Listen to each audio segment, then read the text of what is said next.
Kamareddy declaration అధ్యక్ష ఆ రోజు పక్క రాష్ట్ర ముఖ్యమంత్రి గారు సిద్ధరామయ్య గారిని పిలిచి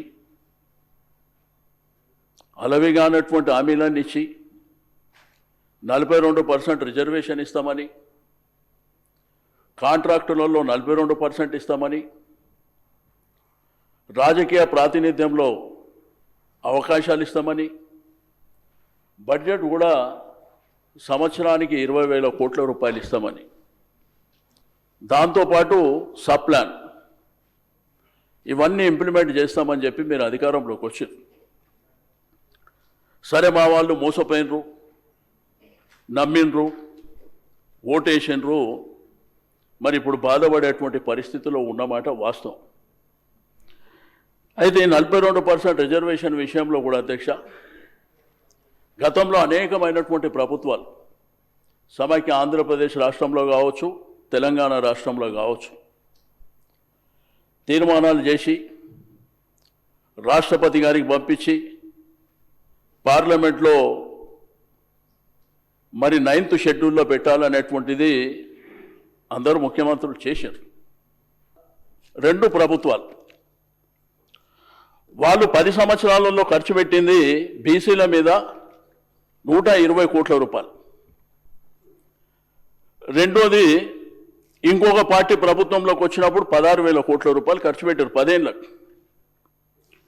కేసీఆర్ గారి ప్రభుత్వం వచ్చిన తర్వాత 9 ఏళ్లలో 45,000 కోట్ల రూపాయలు ఖర్చు పెట్టారు.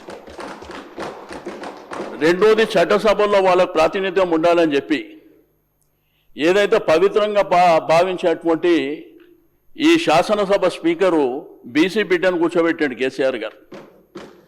శాసన మండలిలో మన సెక్రటరియట్లో మన స్వామిగౌడ్ గారి గురించి మీకు అందరూ తెలుసు, వారిని కూర్చోబెట్టాడు. పార్లమెంట్లో అత్యున్నతమైనటువంటి రాజ్యసభ, ఎందుకంటే వాళ్ళకు నియోజకవర్గాలు లేవు, ప్రాతినిధ్యం లేదని 2 బీసీ బిడ్డలని రాజ్యసభలో కూర్చోబెట్టారు. బండా ప్రకాష్ గారు కావచ్చు, లింగయ్య యాదవ్ గారు కావచ్చు. సరే, కాంట్రాక్టులల్లా బీసీలకు 42% రిజర్వేషన్ ఇస్తారని చెప్పారు. రెండోది సీనన్న మాట్లాడితే ఏం చెప్పిండంటే లోకల్ బాడీస్లా పార్టీ పరంగా ఎవరు ఇచ్చే అవసరం లేదు, గడిచిన 10-15 సంవత్సరాల నుంచి 65% లోకల్ బాడీలో ఉంటుందే బీసీలు, అది ఎవరు చెప్పే అవసరం లేదు. కానీ మొదటిసారి చరిత్రలో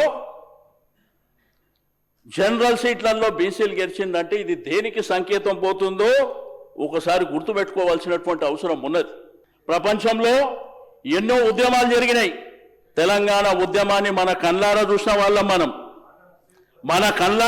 వాళ్ళం, కానీ నీతి నిజాయితీగా బతకాలనేటువంటి సంకల్పం ఉన్న వాళ్ళం.